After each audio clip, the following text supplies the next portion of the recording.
Hello, and welcome to the Rita Dickerson Detroit Black History Channel. I'm Rita Dickerson.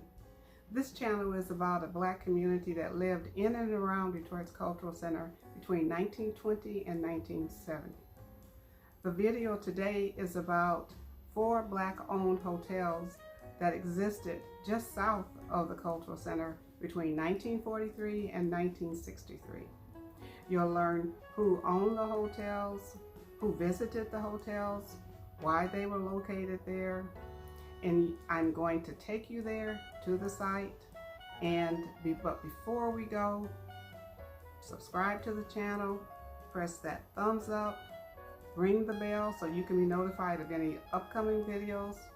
So let's get going and see you there. This is a diagram of the area where the 4 Black-owned hotels were located. They were located in an area commonly called the Detroit Medical Center. 3 of the hotels were located on Garfield Street between Woodward and John R. The 4th hotel was located on John R. about 5 blocks south. The names of some of the hospitals in the area can be seen in burgundy on the right. It was necessary for Blacks to own their own hotels where visitors to the city could stay because 1943 to 1963 were 20 years of the long history of apartheid or segregation in the United States. The Mark Twain, the Randora, and the Garfield were located on Garfield, and as I said earlier, the Gotham was located about 5 blocks away. And these were not the only Black hospitals located in the city. At the corner of Garfield and Woodward is located the Museum of Contemporary Art of Detroit, and 1 block away is the Veterans Hospital you see in the back, which is turquoise colored. This is a side view of the museum, and here we are on the side of the museum. The first hotel was the Mark Twain, and it was located there at that site right behind the museum. The Randora was located down the street near that house you see, and the Garfield, the 3rd one, was located on the other side of the house, facing the Veterans Hospital. The Mark Twain Hotel was at 52 Garfield behind the museum, and this is Sunnie Wilson, the owner of the hotel. The hotel had 3 floors and 62 rooms, and here is a ceramic wall plaque I made of that image of Mr. Wilson, and here you see him in a celebration he was hosting there at the hotel, and quite a few entertainers stayed at his place. Lionel Hampton, Billy Eckstine, Sam Cooke, Ray Charles, Duke Ellington, and T-Bone Walker. Not only did entertainers stay there, but he also had relationships with a lot of high-profile people like Sugar Ray Robinson, Judge Myron Walls, the future mayor Dennis Archer. He also owned the Forest Club located at Forest and Hastings, and it was a huge place. And when he would book talent there, they would stay at his hotel, the Mark Twain. And the building was so huge that the bar was 101 feet long, and there was a skating rink, a bowling alley, and a banquet hall there. He opened the Forest Club in 1941 and the Mark Twain Hotel in 1943. In 1937, he had gone into business with Joe Louis, the heavyweight champ, and the 2 of them opened up the Brown Bombers Chicken Shack, located at what is now the Official Service Drive in Beaubien, not far from Little Caesar Arena. And here we are again on 4th Street, going down the street toward where the Randora was located. And here we are. It was located just this side of that house. And this is where it was located. The Randora was built in 1956 by the Wallaces. And it had 3 floors, and several parties were held there. Here's a matchbook cover with the address 98 Garfield on it. Marv Johnson, the singer, had parties there, and several celebrities.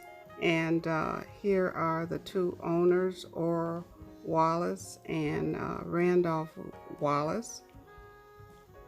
And besides owning this hotel, they also owned the Garfield Hotel right around the corner, so to speak. And they also owned several grocery stores at various times, and a jukebox and vending machine company. Now here we are on the other side of that house, and that's Garfield Street, and this is where their other hotel was located, the Garfield. Now it faced John R. This is the Veterans Hospital, which is standing across the street from where the hotel stood back in the day. And here's a shot that I took with my back to the hospital. And here's the image of the Garfield Hotel that the Wallaces also owned. And they bought the hotel in 1948. And here's a shot of one of their intimate Walha room there. And about 5 blocks away south was located the Gotham Hotel. Now the Gotham Hotel was like the best black-owned hotel in the entire country, everyone said.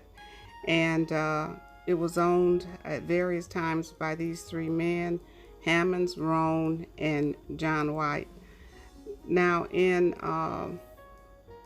Sunnie Wilson's autobiography, he says that Hammonds was an early investor but got out, and so did Roan, and this is their lobby.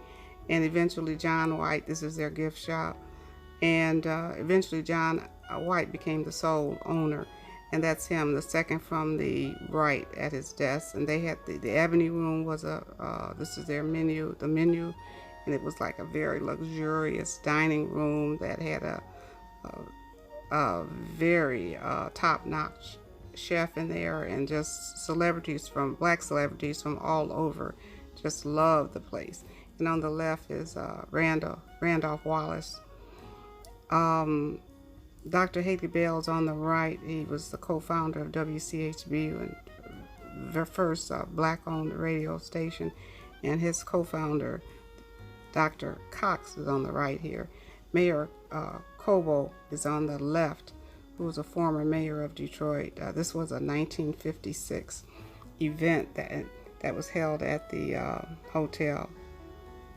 And several celebrities stayed there. Sammy Davis Jr., Jesse Owens, Thurgood Marshall, the Harlem Globetrotters, Billie Holiday, Jackie Robinson, Ella Fitzgerald, Langston Hughes, Duke Ellington. The hotel had 9 floors and 200 rooms, and the furniture was solid mahogany, and it was totally exquisite by all accounts. The Gotham Hotel was purchased in 1943. All 4 hotels were strategically placed in a very populated entertainment district. 3 of the main centers were the Greystone Ballroom, Paradise Theater, and the Flame Show Bar. The Greystone Ballroom was located just a block and a half away from the 3 hotels on Garfield, and the black entertainers needed a place to stay. Monday nights was reserved for blacks to attend. And here's the ballroom. It could hold anywhere from 3,000 to 4,000 people. Ballroom dancing was very popular then, and of course, jazz was the music of choice. And today, the Greystone has been replaced by McDonald's at Woodward and Canfield. Now, down the street was the Paradise Theater on Woodward and Parsons. And from 1941 to 1951, it was a venue for black people to go and attend. And I remember my parents talking about going to the Paradise, theater, and I had no idea where it was. And I was just shocked to find out when I got older that they were talking about what I knew as the Orchestra Hall, the home of the Detroit Symphony Orchestra.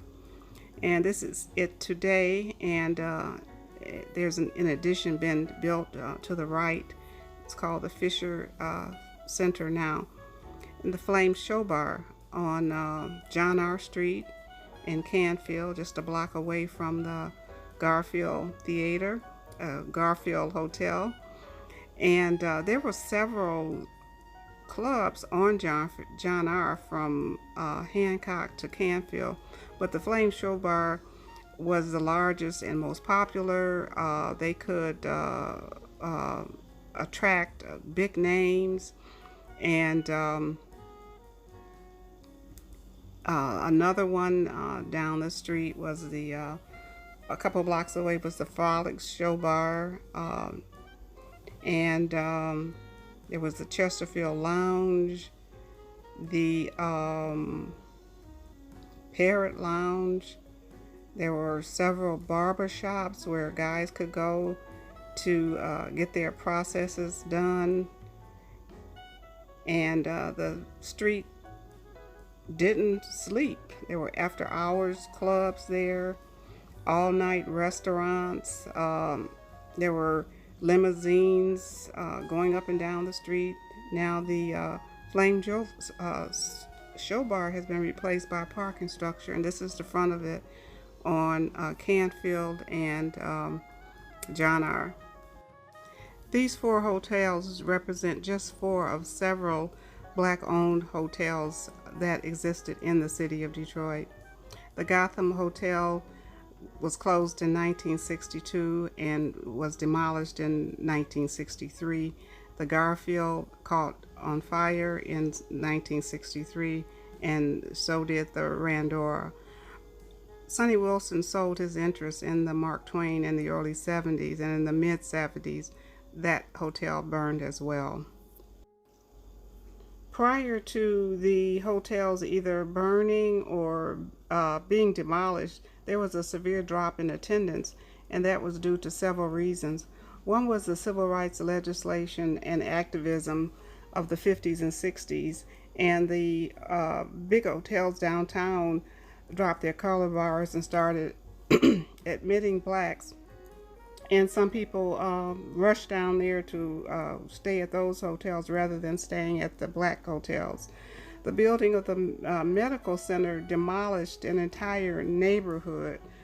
There was a change in music and entertainment from jazz and blues to the Motown sound, and a lot of the venues that hired jazz and blues artists closed down. A tremendous amount of people were relocated in anticipation of the building of the Detroit Medical Center. Many were relocated to the 12th Street area of Detroit on the west side, which was the same area where many people were relocated to during the building of the I-75 Chrysler Expressway, seen in the upper right-hand corner.